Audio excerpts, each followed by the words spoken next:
안녕하세요. CTS 두란노 성경교실 가족 여러분, 다시 만나서 반갑습니다. 네, 한 주간 동안 잘 지내셨죠? 네. 이제 오늘 야고보서 12번째 시간 여러분과 같이 하도록 하겠습니다.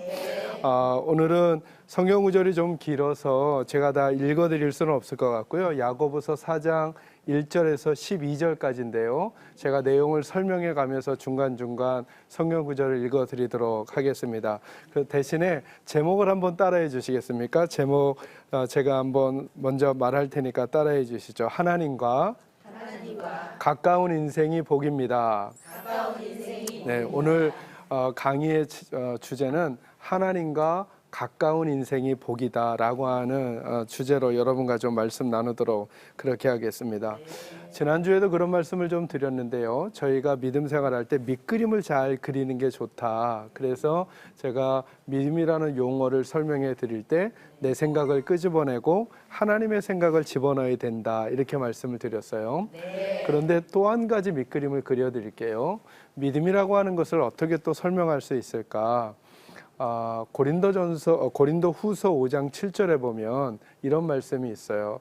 우리는 보이는 대로 행하지 아니하고 믿음으로 행한다, 이렇게 말해요. 그러니까 성도들은, 믿음이 있는 사람들은 우리가 인생을 살아가면서 보이는 대로 판단하고 보이는 대로 행동하는 게 아니라 믿음으로 판단하고 믿음으로 행동한다는 거예요. 그래서 이제 물음표가 생기는 거예요. 그렇다면 보이는 대로 행동하는 것과 믿음으로 행동한다는 것의 차이를 선명하게 그림으로 그린다면 어떻게 하는 것일까? 이런 거죠. 보이는 대로 생각하고 보이는 대로 판단하고 살아간다는 것은 내가 여기 서 있고 내 상황이 저기 그냥 있는 거예요. 그러니까 누가 볼까요? 그냥 내가 보는 대로 살아가는 거예요. 근데 이 보는 내가 예전에 가지고 있었던 생각이 한계가 있거나 잘못된 생각을 하고 있었거나 틀린 생각을 하고 있으면 그 상황을 내가 보는 눈으로만 살아가는 것을 보이는 대로 행한다라고 하는 거라고 할 수 있어요. 그렇다면 믿음으로 행한다라고 하는 것은 어떻게 그림을 그릴 수 있냐 하면, 내가 여기 있고 내게 벌어진 일이 저쪽에 있을 때 그 중간에 하나님이 계시는 거예요. 그러니까 내가 내 눈으로 직접 보는 게 아니라 누굴 통해서 보는 거예요? 하나님을 통해서 보는 것, 이걸 믿음으로 본다는 거예요. 믿음으로. 그러니까 내게 벌어지는 일이 개인적인 일이든 가정의 일이든 아니면 생업의 일이든 아니면 교회의 일이든 우리가 어떤 일이 딱 발생하잖아요. 그러면 우리가 기다릴 것도 없어. 우리 각자에게 생각이 딱 올라와요. 그때 그대로 그냥 행동하게 되면 내가 보는 대로 행동할 가능성이 많아지는 거죠. 믿음으로 행하려면요, 한번 점검을 하는 거죠. 이게 내게 지금 들어지는 생각으로만 내가 판단하고 행동하는가, 아니면 하나님은 이 상황에 대해서 뭐라고 말씀하실까를 한번 하나님의 눈을 먼저 통과한 다음에 그걸 보는 거죠. 마치 안경을 바꿔 쓰는 것과 비슷하다 할 수 있어요. 제가 예를 들어서 지금은 그냥 안경이니까 아무 색깔이 없으니까 그렇겠죠. 제가 이 안경을 쓰고 본 거하고 만약에 안경을 노란 안경으로 제가 바꿔 썼어요. 그럼 세상이 어떻게 보일까요? 노랗게 보이죠. 왜요? 안경을 바꿔 썼으니까. 어떤 게 맞다 틀리다를 지금 안경으로는 설명한 건 아니지만, 만약에 제 맨눈으로 본 것을 저의 힘으로만 본 것이라고 생각한다면, 믿음으로 본다라고 하는 건 뭐냐면 제 안경을 벗어버리고 누구 안경을 쓰는 거예요? 하나님의 안경을 딱 쓰는 거죠. 그러면 하나님께서 보시는 눈대로 다시 볼 수가 있게 될 거라는 거예요. 이게 믿음이라는 거예요. 이게. 그래서 야고보서 처음 시작할 때도 말씀 나눈 적 있잖아요. 고난당하는 것을 우리가 다 싫어하는데 고난당할 때 도리어 기뻐하래요. 그러니까 고난, 그럼 우리는 좋아요, 싫어요? 싫죠. 내 눈으로 봤으니까. 근데 하나님은 안경을 한번 바꿔 써보라는 거예요. 누구 안경으로? 하나님의 안경으로 바꿔 쓰고 다시 읽어내라는 거예요. 고난은 다 나쁘지만은 않을 수 있다는 거예요. 그러니까 지금 내게 벌어져서 아마 이 자리에 앉아 계시면서도 마음속으로 염려가 되거나 걱정이 되는 일이 있으신 분들이 계실 거예요. 뭐 자녀들도 요 문제는 이렇게 됐으면 좋겠는데 얘가 아쉽게도 그게 안 됐네. 그래서 마음 한켠으로 찌릿찌릿한 부분이 있을 수도 있을 거예요. 그게 우리 눈으로 본 거라면 하나님의 말씀의 눈으로 다시 한번 보는 거예요. 그래, 도리어 이 일이 우리 가정에게, 도리어 이 일이 내 자녀에게 또 다른 성장과 복을 가져올 수 있는 기회가 될지도 모른다라고 안경을 바꿔서서 볼 수만 있다면 같은 상황인데 다른 태도를 가질 수 있잖아요. 이게 믿음이라는 거예요. 그래서 오늘은 어떤 부분에 대한 이야기를 나눌 거냐 하면, 그런 우리의 인생이 하나님과 가까워질 때, 제가 지난 11강의 마지막 부분에 포도나무와 가지 이야기 했죠. 그죠? 열매는 나무가 맺어요? 가지가 맺어요? 나무가. 어디에다가? 가지에다가. 그러니까 가지인 우리는 열매를 맺으려면 누구에게 붙어 있어야 돼요? 나무에게 붙어 있어야죠. 이걸 가깝다라고 하는 거예요. 그러면 하나님과 그렇게 가까운 인생이 복인데, 오늘 본문에서는 하나님과 그렇게 가까운 사람들이 가지고 있어야 될 삶의 태도 몇 가지를 우리에게 보여주고 있거든요. 그중에 1절부터 5절 얘기는 이런 얘기예요. 제가 한번 읽어드릴게요. 1절부터 5절까지. 너희 중에 싸움이 어디로부터, 다툼이 어디로부터 나느냐? 너희 중에서 싸우는 정욕으로부터 나는 것이 아니냐? 너희는 욕심을 내어도 얻지 못하여 살인하며 시기하여도 능히 취하지 못함으로 다투고 싸우는도다. 너희가 얻지 못함은 구하지 아니하기 때문이요, 구하여도 받지 못함은 정욕으로 쓰려고 잘못 구하기 때문이라. 간음한 여인들아, 세상과 벗된 것이 하나님과 원수됨을 알지 못하느냐? 그런즉 누구든지 세상과 벗이 되고자 하는 자는 스스로 하나님과 원수되는 것이니라. 너희는 하나님이 우리 속에 거하게 하신 성령이 시게 하기까지 사모한다 하신 말씀을 헛된 줄로 생각하느냐? 아멘. 아멘. 여러분 1절부터 5절을 읽으면 주제를 뽑으라면 뭘로 뽑을 수 있을까? 이게 뭐와 관련된 얘기일까요? 기도와 관련된 얘기라는 거 알 수 있겠죠. 그죠? 1절에 보니까 너희 중에 싸움과 다툼이 어디서부터 나느냐? 정욕으로부터 나는 것이 아니냐? 그러면서 욕심을 내어도 얻지 못하고 능히 취하지 못하고 다투고 싸운다 하시면서 2절 후반부에 너희가 얻지 못함은 무엇 때문에요? 구하지 않았기 때문이라는 거예요.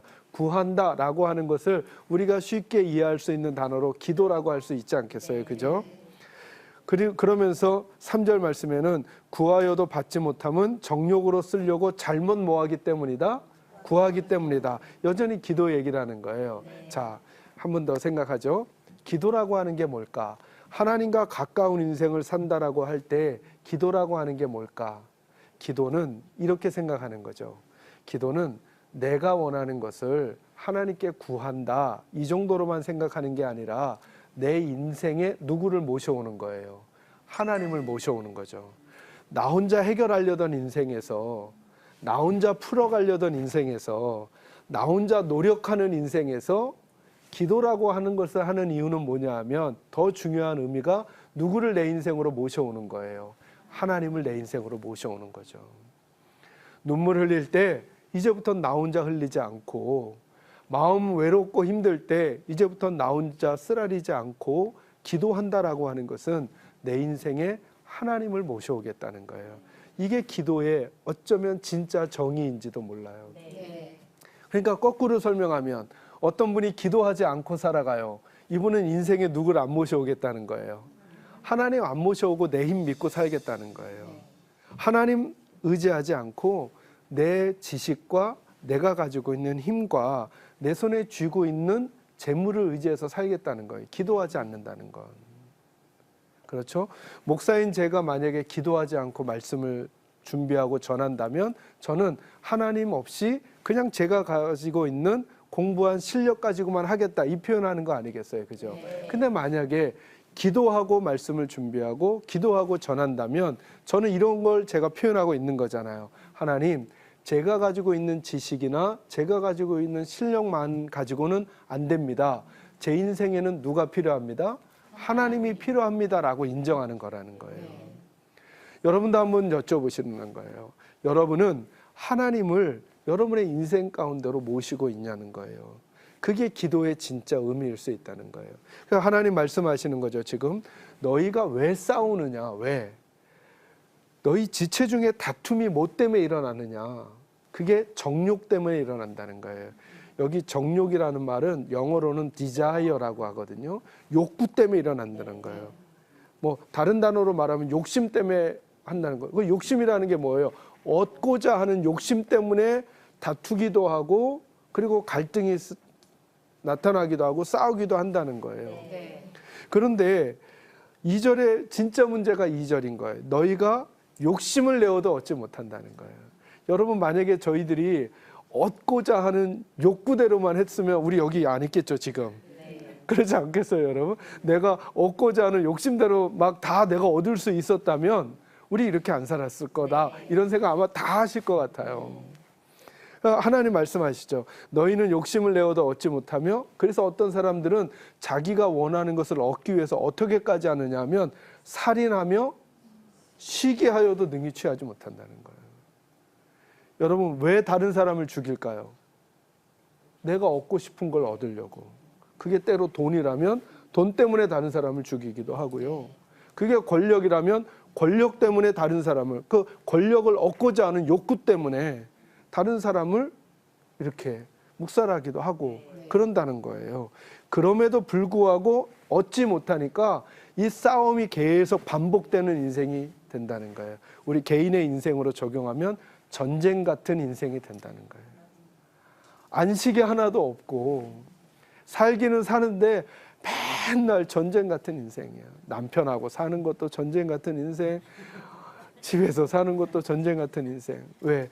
내가 원하는 것이 이루어지지 않는다라고 하니까. 그런데 그것을 얻을 때 내가 내 손과 내 힘과 내 능력만 의지하는 삶의 패턴을 계속 다람쥐 쳇바퀴 돌듯이, 그래서 마치 느낌이 어떤 느낌의 인생을 사느냐 하면 남보다 힘이 더 세면 얻을 것 같고 남보다 더 약으면 내가 이길 것 같고, 그러니까 온갖 술수와 그리고 헛된 방법이 세상에 만연하니까 아, 세상은 하나님의 방식대로 사는 건 안 돼. 그런 식으로는 하나도 될 수가 없어. 나도 더 약아질 거야. 나도 더 악해질 거야. 나도 더 남보다 힘이 세질 거야 라고 하는 패턴의 삶만 계속 사니까 전쟁 같은 삶이, 이겨도 평안하지가 않고 많이 가져도 평안하지가 않아요. 욕심은 한도 끝도 없어요. 제가 어느 인문학자 강의를 들어보니까 이런 얘기 하는 거예요. 만약에 어떤 자녀가 만약에 시험 점수 통과하는데 필요한 점수가 500점이라고 쳐요.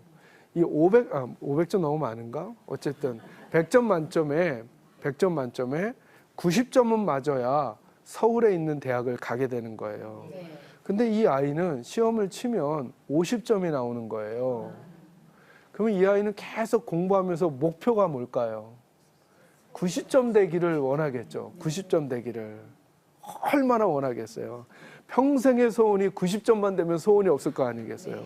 근데 이 아이가 여름방학을 지나고 나서 공부를 조금 했는지 모르겠는데 여름방학을 지나고 나서 모의고사를 쳤는데 95점이 나온 거예요. 어휴, 그런 점수 못 맞아보셨나 봐요. 이렇게 놀라시다니. 95점을 맞았으면 이 아이의 목표가 서울에 있는 그냥 대학일까요? 아니면 서울대학일까요?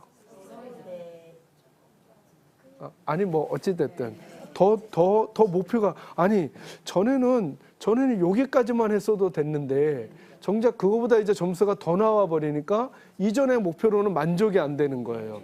또 다른 걸 또 추구하죠.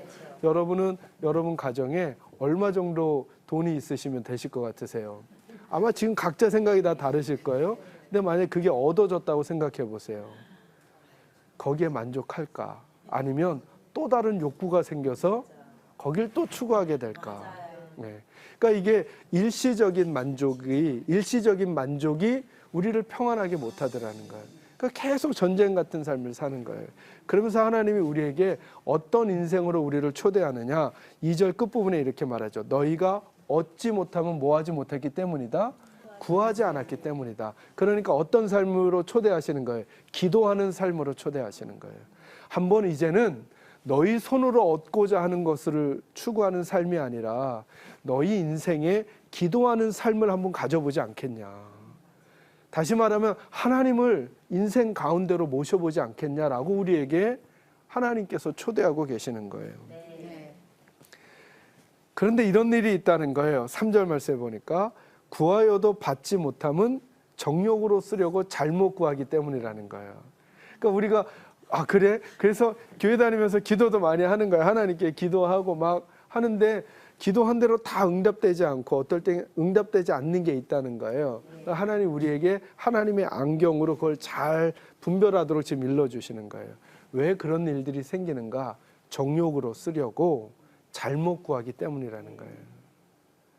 근데 이 정욕으로 쓰려고 잘못 구하는 게 얼마나 어리석은지를 4절, 5절이 설명해 주는 거예요.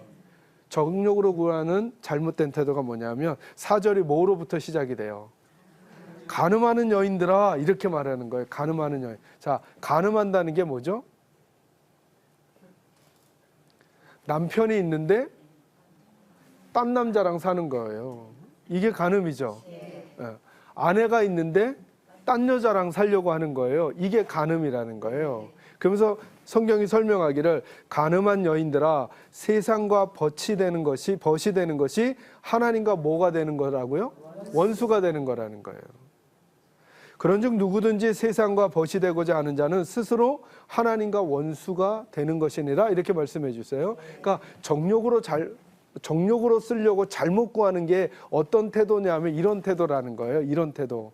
간음하는 여인이 남편한테 구하는 거예요. 여보, 나 돈 좀 줘. 저 남자하고 잘 살게. 어이없죠? 어처구니가 없죠? 이러면 남편이 뭐라 그러겠어요? 그래? 당신이 구하니까 내가 줄게 하고 이렇게 주겠어요? 안 되겠죠. 이 태도가 정욕으로 쓰려고 잘못 구하는 태도라는 거예요. 우리가 세상과 짝이 되려고 하나님께 막 구한다는 거예요. 다른 이름으로 막 바꿔서 하기는 하지만 이게 하나님이 다 보셨다는 거예요. 너희가 세상과 벗이 되려고 이러는구나. 그러니까 하나님이 우리가 구하는 대로 다 주실 수가 없다는 거예요. 왜요? 그걸 주시면 우리가 누구랑 짝이 되니까. 세상과 짝이 되니까.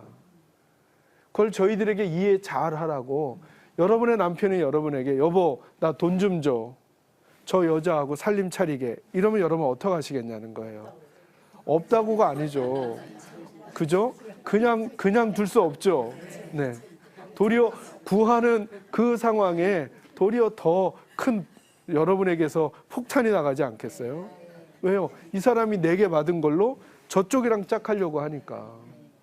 우리가 정욕으로 쓰려고 하나님께 잘못 구하는 태도들은 마치 그것과도 같다는 거예요. 그래서 4절에 간음한 여인들아 이렇게 말씀하시는 거예요. 그럼 우리가 하나님 앞에 얼마나 아름답지 못한 태도로 때로 기도하는가를 점검해 볼 필요도 있다는 거죠. 왜 그러느냐 하면 5절 때문에 그래요. 5절에 뭐라 그래요? 너희는 하나님이 우리 속에 거하게 하신 성령이 뭐 하기까지요?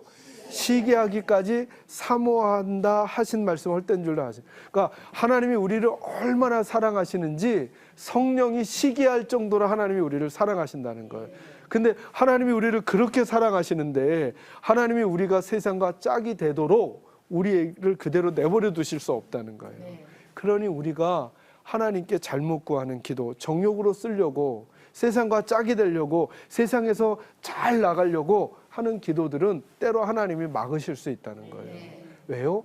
그만큼 하나님이 우리를 사랑하시니까. 그러니까 우리가 기도하는 삶을 산다는 것은 하나님을 이용해서 내가 원하는 걸 얻는다, 이 수준에만 머물면 절대 안 되는 거죠.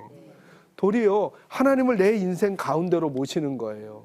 그래서 전쟁 같은 이 인생에서 하나님 때문에 비록 남들보다 조금 뒤처져 있는 것 같을지라도, 비록 남들보다 조금 낮은 데 있는 것 같을지라도, 비록 남들보다 조금밖에 안 갖고 있는 것 같을지라도 하나님 때문에 그것이 전혀 문제가 되지 않는 평안과 안식을 누리면서 하늘 생명의 가치를 바라보고 걸어갈 수 있는 인생이 우리에게 있을 수 있다는 거예요. 하나님을 이용하는 사람이냐 아니면 하나님을 중심에 모시고 그분 때문에 새로운 태도와 자세로 그분이 필요하다 하시면 많은 것을 주실 때 그 주신 것 가지고 누릴 뿐만 아니라 잘 쓰임받고 다른 데로 흘려보낼 줄 아는 축복의 통로의 인생을 살아갈 것이냐를 우리에게 묻고 계시는 질문이라는 거예요. 저는 여러분들이 하나님을 인생 가운데로 모시기를 주의 이름으로 축원합니다. 그 한 표현이 기도하는 삶을 살겠다는 거예요. 내 힘으로만 살지 않고 하나님의 힘으로 살겠다. 이게 기도의 정의예요. 말씀드렸죠? 기도하지 않는다는 것은 누구 힘으로 안 살겠다?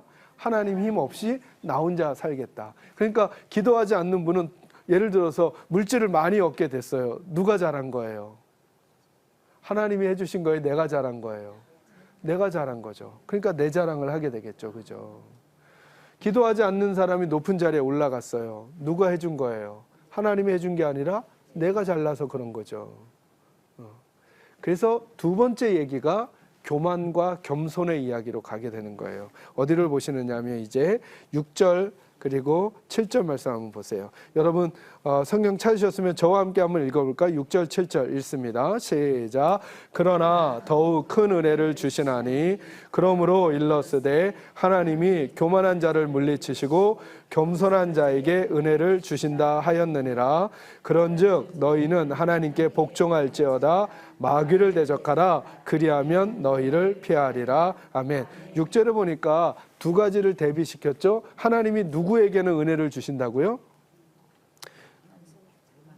겸손한 자에게는 은혜를 주시고 교만한 자는요 물리치신다 이렇게 말했어요. 그죠? 그러니까 우리는 겸손한 자가 돼야 되겠죠. 교만한 자가 아니라. 자, 근데 말씀드렸어요. 제가 성경에 있는 단어와 성경 바깥에 있는 단어가 똑같은 글자로 쓰여져 있어요. 그러나 개념이 좀 다를 수 있다는 걸 꼭 이해하셔야 돼요. 자, 겸손하다는 건 뭘까요? 설명해 주세요. 어떤 게 겸손한 거죠? 여러분 한번 생각해 보세요. 겸손한 것은 남 앞에서 내 자랑하지 않는 거예요. 그죠? 가졌지만 없는 척 하는 거예요. 알지만 모르는 척 해주는 거예요. 갈 수 있지만 양보하는 거예요. 이걸 겸손이라고 표현할 수 있겠죠. 교만한 건요? 잘난 척 하는 거죠. 자기 때문에 자기 힘으로 높아졌다 생각하고 막 하고 자기가 노력해서 많이 가졌다고 하고 뭐 이걸 교만이라고 생각하는 거잖아요. 그죠? 네. 이게 일반적인 세상의 교만과 겸손의 의미라면 성경도 그 정도 얘기하는 걸까? 왜냐하면 이런 사람들 수두룩하게 많거든요. 다른 사람들 앞에 겸손한 척 하는데 하나님은 그 사람의 마음을 알아요. 그 겸손한 척 하는 것조차도 자기를 더 착하게 보이려는 태도라면 그건 겸손이 아닐 수 있죠. 그래서 교만과 겸손을 이렇게 제가 밑그림을 그려드릴게요. 교만이라고 하는 것은 아까 이런 말씀 드렸잖아요. 기도하지 않는 삶이란 누구 없이 사는 삶이라고요? 하나님 없이. 그러니까 누가 주인이 되는 삶이에요? 내가 주인인 거죠. 내가 주인인 거죠. 하나님 없으니까. 내가 주인이 되는 삶이 교만한 거예요. 그러니까 내가 주인이 된 삶에는 하나님의 말씀이 중요해요? 내 기분이 중요해요? 내 기분이 중요하죠. 그러니까 말씀 무시하고 내 기분대로 하는 거예요. 이때 우리가 교만해지는 거예요. 이해됐어요? 무슨 말인지? 그러니까 성경에 보면 하나님이 싫어하시는 죄가 크게 아주 하나님이 제일 싫어하는 게 두 가지라면 그거 하나가 우상 숭배고 하나가 교만이에요. 이 우상 숭배와 교만이 이 두 가지가 모두 다 누구의 자리를 빼앗는 거냐면 하나님의 자리를 빼앗는 거예요. 교만은요, 하나님이 계셔야 될 자리에 누가 올라가는 거예요? 내가 올라가서 내가 하나님 되는 거예요. 내가 다 결정해. 내 힘으로. 그래서 하나님의 말씀, 하나님의 가치, 하나님의 방향 하나도 안 중요해. 왜요? 내가 하나님이니까. 내가 결정한 게 제일 중요해. 이게 교만이라니까요. 그럼 교만이 얼마나 무서운지 이해되시죠? 우상 숭배는 뭘까요? 우상 숭배는 나도 안 올라가 하나님의 자리에. 그러나 하나님 끌어내리고 나도 아닌 하나님도 아닌 다른 어떤 것을 올려놓았으면 그게 다 우상이에요. 돌로 깎은 나무로 깎은 어떤 신들의 모형만이 우상이 아니라 하나님이 계셔야 될 자리에 나도 안 올라가지만 하나님도 올리지 않고 그걸 올리는 거예요. 그럼 이게 다 우상이 되는 거거든요. 왜 하나님께서 교만한 자를 멀리 하실까? 그는 누구의 자리를 범한 사람이에요? 하나님의 자리를 범했기 때문에. 그럼 이제 이해가 좀 쉽겠죠. 겸손하다는 건 뭘까요? 겸손하다는 건 하나님은 누구의 자리에 계시도록? 하나님의 자리에. 그리고 내가 하나님의 발 아래. 그러니까 내게는 하나님이 내 주인의 자리에 계시니까 내 말이 중요해요? 하나님의 말씀이 중요해요? 하나님의 말씀이 중요하죠. 이 사람을 겸손하다는 거예요. 이 사람을. 겸손한 사람이 된다는 건 사람들 앞에 다소곳한 모습을, 다소곳한데 마음에 심지 있는 사람들 많아요. 조금만 기다리고 있는 거죠. 이건 교만한 또 다른 모습일 수도 있는 거예요. 겸손하다라고 하는 것은 하나님 때문에 나 정말 가고 싶어요. 근데 하나님이 막으시니까 하나님 때문에 포기해 주는 거예요. 나 그 일 하기 싫어요. 근데 하나님이 하라고 하시니까 하나님 때문에 하는 거예요. 제가 짓궂은 비유 하나 드릴 테니까 그게 다 정답이라고는 생각하지 않지만 한번 생각은 한번 해보세요. 꼭 이런 부분을. 예전에 미국의 대통령 중에 지미 카터라는 대통령 이야기는 한 번쯤은 들어보셨을 거예요. 그분은 대통령직을 수행하면서도 주일학교 교사 역할을 빼놓지 않고 하셨다는 거예요. 그래서 매우 존경스러운 분이라는 이야기를 많이 들었죠. 아주 존경스러운 부분임에 틀림없어요. 그래서 저는 어떤 순간에 생각이 약간 다른 생각을 하게 됐어요. 왜냐하면 이런 것 때문에 그래요. 여러분 만약에 어떤 분이 이렇게 헌신한 거예요. 하나님께. 하나님, 저는 평생을 교사로 봉사하겠습니다. 교회에서. 주일학교 교사로 이제부터 제가 죽는 날까지 평생 동안 헌신하겠습니다. 이렇게 하는 거예요. 이거 얼마나 멋져 보여요? 근데 저는 아닐 수도 있다는 생각이 드는 거예요. 왜? 근데 만약에 하나님이 중간에 너 교사 그만하고 성가대 좀 해라. 그러면 교사해야 돼요? 성가대 해야 돼요? 성가대로 가야 되지 않아요? 그죠? 내가 평생 헌신했다라고 하는 것보다 더 중요한 건 누구의 생각이 더 중요해요? 하나님의 마음이 더 중요하죠. 나는 평생 교사를 하고 싶지만 하나님께서 우리 교회 상황에서 지금 누군가가 성가대를 하길 원하신다는데 그 음성이 내게 자꾸 하나님께서 주시는 마음이 된다면 내가 평생 헌신했지만 이 일을 내려놓고 성가대를 할 수 있는 태도를 우리 성도들이 가져야 하지 않겠냐는 거예요. 우리 인생에서도 내가 하고 싶은 게 꼭 있어. 난 이거 안 하면 내 인생 무의미해 라고 생각했던 게 있을지라도 아니야. 이제 그만 내려놔. 그리고 너는 이런 태도로 한번 살아봐 라고 한다면 내가 가지고 있었던 생각을 내려놓고 하나님의 생각을 선택해야 이게 겸손하다는 거예요. 그러니까 믿음이 좋다라고 하는 것과 겸손하다는 것은 계속 또 연결이 되죠. 그죠? 누구의 생각을 더 존중해 드리는 거예요? 하나님의 생각을 존중해 드리는 거죠. 모세 얘기해 드렸죠. 모세가 죽을 때 120이었어요. 나이가. 근데 눈도 흐리지 않고 기력도 쇠하지 않았대요. 여러분, 하나님께서 그런데 모세 보고 너 이제 지도자 하지 마 이렇게 말씀하셨거든요. 그랬을 때 누가 제일 불안해했을까요? 이스라엘 백성 아닐까요? 이스라엘 백성들.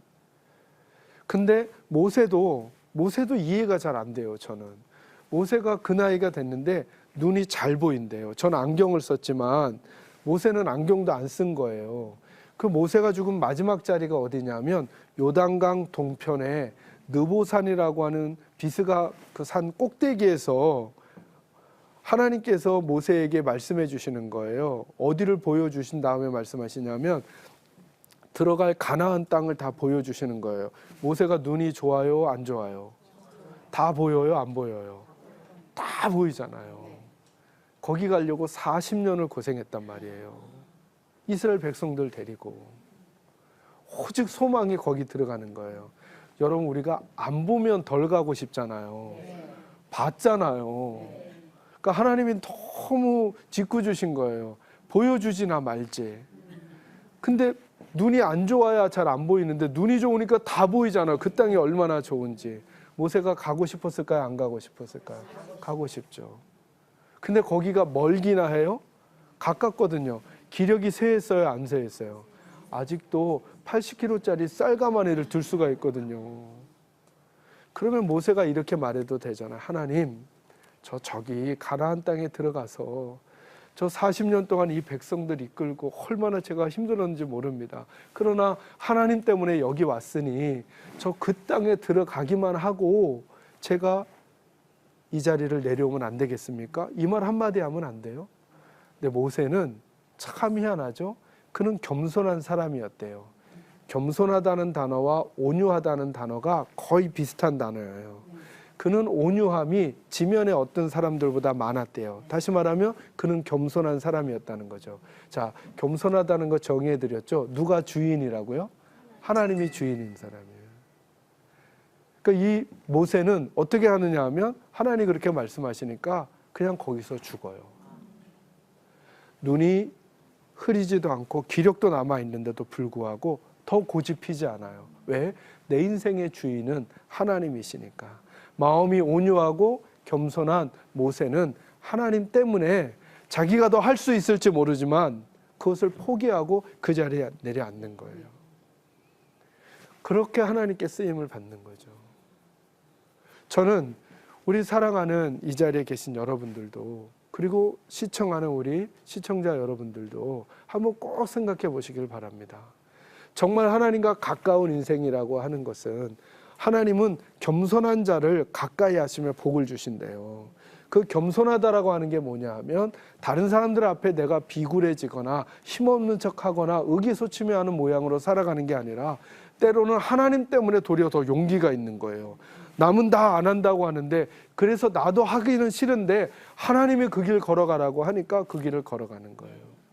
사도 바울은 하나님께서 그를 예루살렘으로 보내셨거든요. 근데 성령이 알려주셨어요.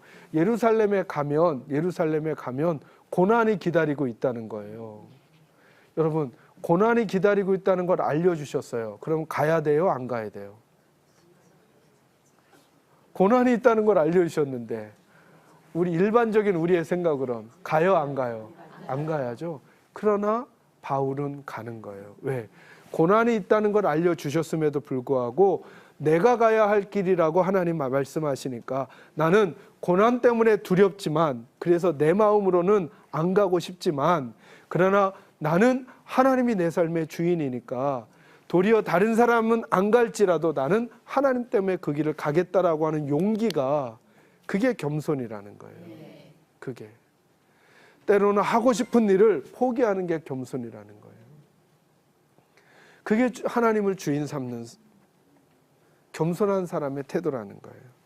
그게 하나님과 가까이 하는 인생이라고 오늘 본문이 말씀해 주시는 거예요. 거기에 보면 마귀를 대적하라 뭐 이런 표현들이 나오는데요. 제가 일일이 다 설명할 수는 없지만 그 표현들이 모두 다 마음이 겸손한 사람들, 마음이 겸손한 사람들은 누구를 주인 삼은 사람들이에요? 하나님을 주인 삼은 사람들이에요. 그러니까 마귀도 무서워할 필요 없다는 거죠. 왜요? 마귀를 내가 대적하는 게 아니니까. 겸손한 사람은 마음에 누구를 모시고 가는 거예요? 하나님 모시고 가는 거죠. 하나님. 제가 이 마귀 얘기하면 재밌게 늘 생각나는 게 있어요.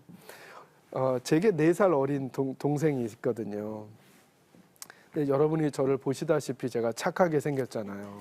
동생이 어려서 저를 만만하게 봤는지 하루는 제게 이렇게 뭐 아주 거친 욕은 아니었지만 욕을 하고 도망가는 거예요. 제가 아무리 착해도 그걸 그냥 둘 수는 없잖아요. 쫓아가서 너 잡히면 한다 하고 막 쫓아가다가 어느 순간인가 동생을 쫓아가던 내가 갑자기 도망치기 시작했어요. 왜 그랬을까요? 동생이 돌을 들어서 아니면 아니 동생이 나무를 들어서 그랬을까요? 그 정도면 저도 같이 돌 들죠. 뭐 돌 같이 나무 들면 걔보다 제가 힘이 더 센데 왜 그랬을까요? 동생이 이렇게 했거든요.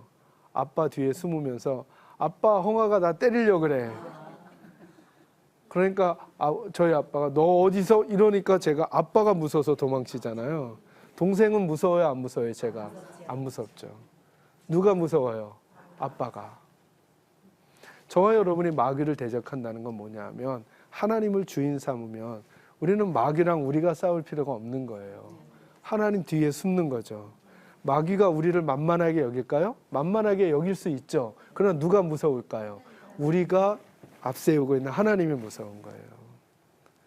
그러니까 하나님을 중심에 모시고 살아가는 삶이 담대할 수 있다는 거예요. 그러니까 마귀를 대적하라. 그리고 나서 그 뒷부분에 말씀하잖아요. 누구를 가까이 하라?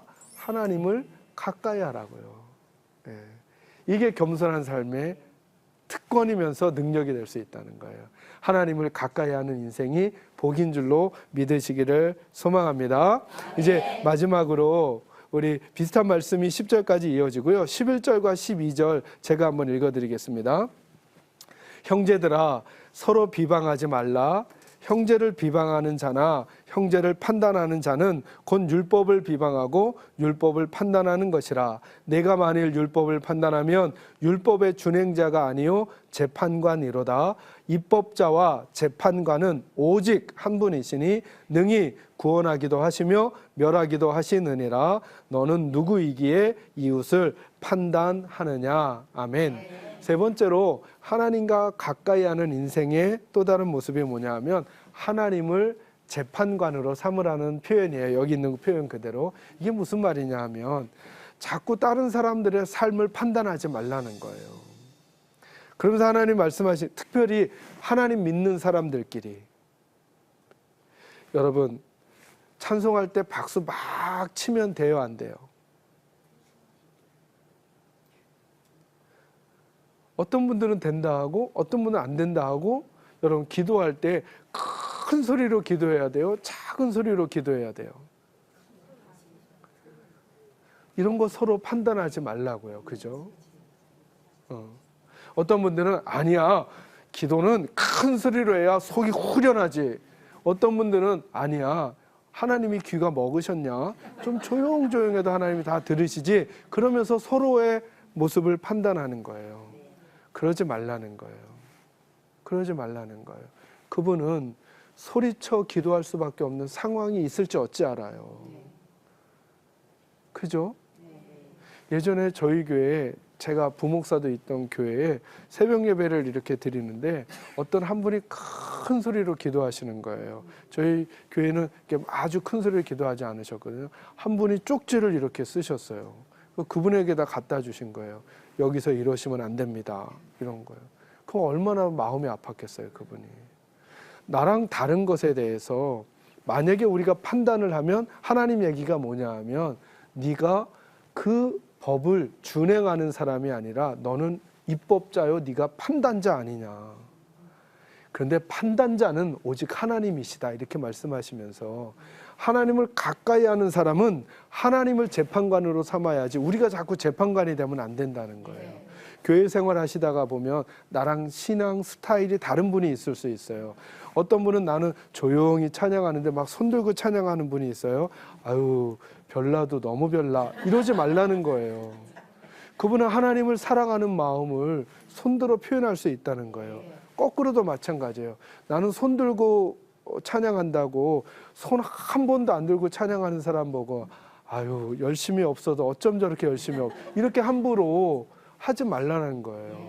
그분은 그분의 성품상, 상황상 손드는 것이 어려울 수도 있다는 거죠. 그걸 판단할 분은 하나님이라는 거예요. 근데 그걸 우리가 자꾸 판단하는 거예요. 저 사람을 나처럼 만들려고 그러는 거예요. 그러면 내가 입법자고 내가 판단자가 된다는 거예요. 그렇게 되면 하나님의 역할을 내가 하게 되니까 이건 하나님과 가까운 인생이 되지 않고 하나님과 다른 마음을 가진 사람이 될 수 있고, 하나님이 교회 공동체 안에 성도들 안에 이루시려고 하는 행복을 놓치게 된다는 거예요. 여러분 중에 혹시 자녀가 여러 명 있는 분들이 계실 수 있겠어요. 저는 쌍둥이를 키우거든요. 여러분, 쌍둥이도 저희 아이들은 1분 차이로 태어났어요. 얘는 얼굴이 똑같은 일란성이에요. 근데 여러분, 얘네들이 행동하는 행동거지가 다 똑같을까요? 다른 거에 있을까요? 쌍둥이도 달라요. 누구처럼 만들까요? 큰애처럼 만들까요? 둘째처럼 만들까요? 아니죠. 큰애는 큰애 스타일대로, 작은애는 작은애 스타일대로 살게 해야죠. 그러니 여러분의 자녀들은 만약에 나이 터울이 더 나면 어떻게 다 큰애같이 만들어요. 어떻게 다 막내처럼 만들어요. 얘는 얘 스타일대로, 얘는 얘 스타일대로 엄마가 그렇게 양육해 가는 거잖아요. 하나님의 교회도 그럴 수 있다는 거예요. 하나님의 교회 안에서 행복한 믿음 생활을 하려면 서로 판단자, 재판관 되지 말라는 거예요. 이건 마음이 겸손한 사람, 하나님을 중심에 모신 사람, 하나님과 가까운 사람들이 이 태도를 가질 수 있다는 거예요. 왜요? 하나님을 가까이 모시니까 그래, 하나님이 판단자시지, 나는 하나님의 말씀을 순종해가는 사람에 불과하다라고 하는 마음을 가질 때 이 태도가 가능하다는 거예요. 우리 각자의 모습이 다 다를지 모르지만 그러나 하나님이 각자를 존중하시고 사랑하신다는 사실을 아시면서 판단자가 되지 마시고 다른 사람들을 섬기고 존중하고 배려하는 매력적인 그리스도인들로 이 한 주간도 살아가시기를 주님의 이름으로 축원합니다. 네, 12번째 강의는 여기서 마무리하도록 하겠습니다. 긴 시간 동안 함께해 주셔서 감사드립니다. 감사합니다.